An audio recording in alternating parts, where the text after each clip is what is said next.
Thanks very much, Lisa. Let's go to Capitol Hill right now. One of the Republicans who took part in today's meeting with the president would be the Majority Whip, Republican Congressman Kevin McCarthy of California. Congressman, thanks very much for coming in. Thanks for having me, and happy anniversary to CNN. Thank you very much. 31 years, 31 excellent years. All right, let's talk about raising the debt ceiling for a moment.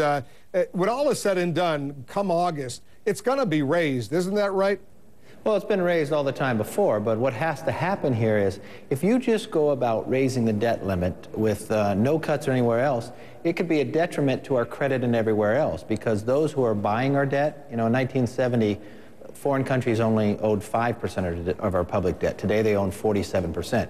If people don't think we're getting our house in order, they could downgrade, and we had that warning that they could downgrade USA. So we've got to make a fundamental change in our behavior. You can't continue to borrow 41 cents out of every dollar and think you're going to continue to prosper. Did you get a commitment from the president today that between now and August he would come up with a significant cut in spending that would enable you and your fellow Republicans to go ahead and vote in favor of raising the debt ceiling?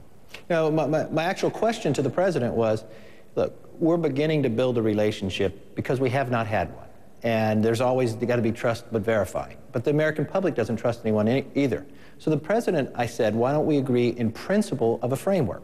First of all, the president should lay out a plan. He says he has a plan, but the CBO can't even score it because it's just a speech. But if you lay out a plan that is scored, you lay out cuts in the current year, caps where government could not continue to grow and change in the future, and then entitlement reform. The only thing the president agreed to in the end was that we did need entitlement reform when it came to the debt limit. Are you encouraged by what the vice president is trying to do right now? Joe Biden is meeting with Democrats and Republicans to come up with some sort of compromise. Does that look like it's gaining some steam? That's a start, and that's a point, but the president needs to make a case to the American people here. We can't sit back and let August 2nd come here without laying out a plan. Now, early on, Geithner and the president said that there should be a clean debt limit of $2.4 trillion with no cuts or anything else. You had more than 80 Democrats join with Republicans and say no to that. Okay, so that idea is off the table. Let's sit down and have a real discussion, but let's get rid of these accounting gimmicks. Let's be honest with the American public of how we're going to change our path and get out of this problem. You know, we can't cut our way out of this. We have to grow the economy. Look at the Dow Jones today. There needs to be a pro-growth agenda here to actually create jobs in America to have a fundamental difference. Some of your fellow Republicans, Ron Paul of Texas, for example, the Republican presidential candidate, says, you know what, you could save $100 billion tomorrow if you just bring the troops home from Afghanistan. Now that bin Laden is dead, is that a good idea?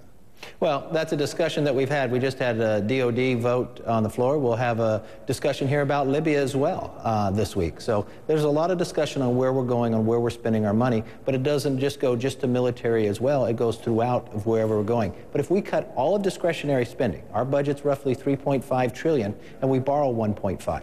You could cut all discretionary. That means the military, all the cabinets, and everywhere else, and we would still need to borrow money. That means that you have 10,000 people retiring every day, these baby boomers, and if you don't get a handle on it, it's going to grow each and every year. And every year they ignore the problem, it just gets worse. Are you ready to cut, though, hundreds of billions of dollars a year in defense spending?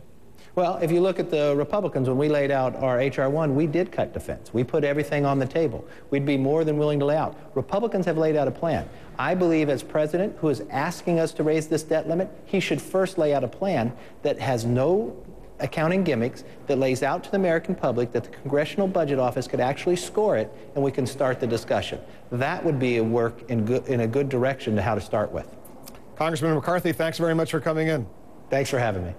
Some people say